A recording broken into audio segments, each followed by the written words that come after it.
बिहार की राजधानी पटना में इन दिनों अपराधियों का तांडव देखने को मिल रहा है।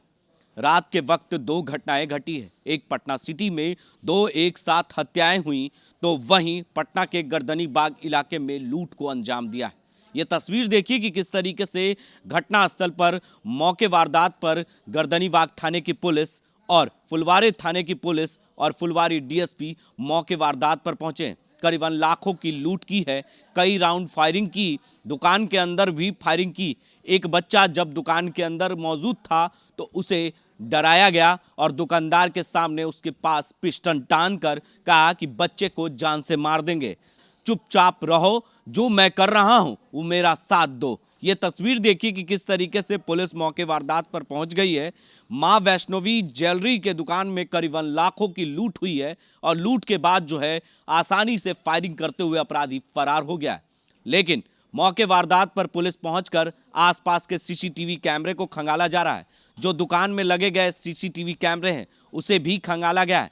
मौके वारदात पर जो फुलवारी के डीएसपी हैं उन्होंने बताया कि करीबन 1.25 लाख रुपए के आसपास लूट हुई है, लेकिन इसकी पुष्टि अभी करना सही नहीं है क्योंकि पूरी तरीके से जांच की जा रही है। करीबन कुछ कैश थे उनके काउंटर में, जो मां वैष्णवी ज्वेलरी है उसके काउंटर में जो कैश था वो अपराधी ने लूट लिया और जिस लॉकर में रखा गया ज्वेलरी था उस पर गोलियां बरसाई गई और उसे तोड़कर गोलियों की बौछार से बाहर निकाल लिया गया। ये तस्वीर देखिए कि किस तरीके से पूरे इलाके में सनसनी फैल गया है और आसपास के लोग पूरी तरीके से डरे हुए हैं क्योंकि बिहार में इन दिनों अपराधियों का तांडव फिर से देखने को मिल रहा है। लगातार भले मौसम का करवट ले चुका है क्योंकि ठंड पड़ते ही लोग अपने घरों में जल्द ही कैद हो जाते हैं। इसके वजह से भी अपराधियों को मौका मिल जा रहा है और लगातार फिर पटना में दो वारदात को अंजाम दिया गया है।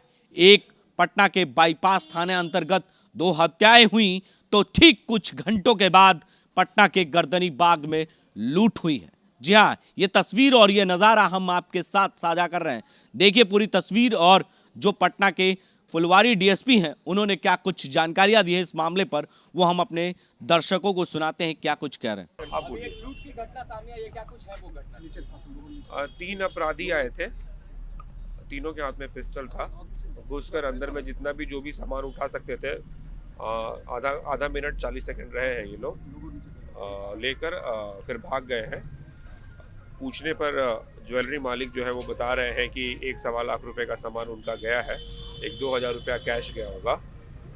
घटना यही है। एक और देखने से ये पता चल रहा है कि एक मोटरसाइकिल है, इस पे 3 सवार आए थे और ये उन्होंने ये घटना की है।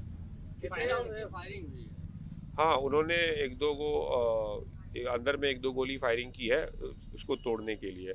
ज्वेलरी का जो सामने में रहता है उसको तोड़कर उसमें से सामान निकाला है। कितने का सामान निकाला गया सर? जो इनके द्वारा बताया जा रहा है वो 1.25 लाख रुपए का सामान लेकर गए हैं। सर इसमें कैश भी लूट है सर? 1-2 हज़ार रुपया कैश बोल रहे हैं। बच्चे को भी डराया गया था। अंदर में एक बच्चा है, वो था तो वही डर कर वो भागा है बाहर में। क्या नाम है सर मालिक का, दुकान मालिक का? दुकान मालिक का नाम तो नहीं पता, दुकान का नाम वैष्णवी ज्वेलर्स है। तो आपने साफ तौर से सुना कि किस तरीके से इस घटना को अंजाम दिया गया है और लूट, जो लाखों की लूट हुई है ज्वेलरी के दुकान में, वो अपराधी आसानी से लूट कर फरार हो गए और पुलिस अब कह रही है कि जांच कर रहे हैं, जांच के बाद ही कुछ बता पाएंगे। पूरा वाकया हो जाता है तब पुलिस पहुंचती है क्योंकि एक तरफ बिहार के डीजीपी साहब कहते हैं कि आए दिन पेट्रोलिंग होती है, हर चौक चौराहे पर पुलिस मौजूद रहती है, लेकिन पटना में दिन दहाड़े डकैती हो रही है, हत्याएं हो रही है, उसके बाद पुलिस कहती है कि जांच होगी तो भी बता पाएंगे पूरा वाकया क्या होगा। ये तो आप समझ ही सकते हैं कि सुशासन बाबू की सरकार में आए दिन लूट और हत्या आम बात हो चुकी है। तमाम अपडेट्स के लिए आप बने रहें 10 डी न्यूज़ के साथ और देखते रहें 10 डी न्यूज़।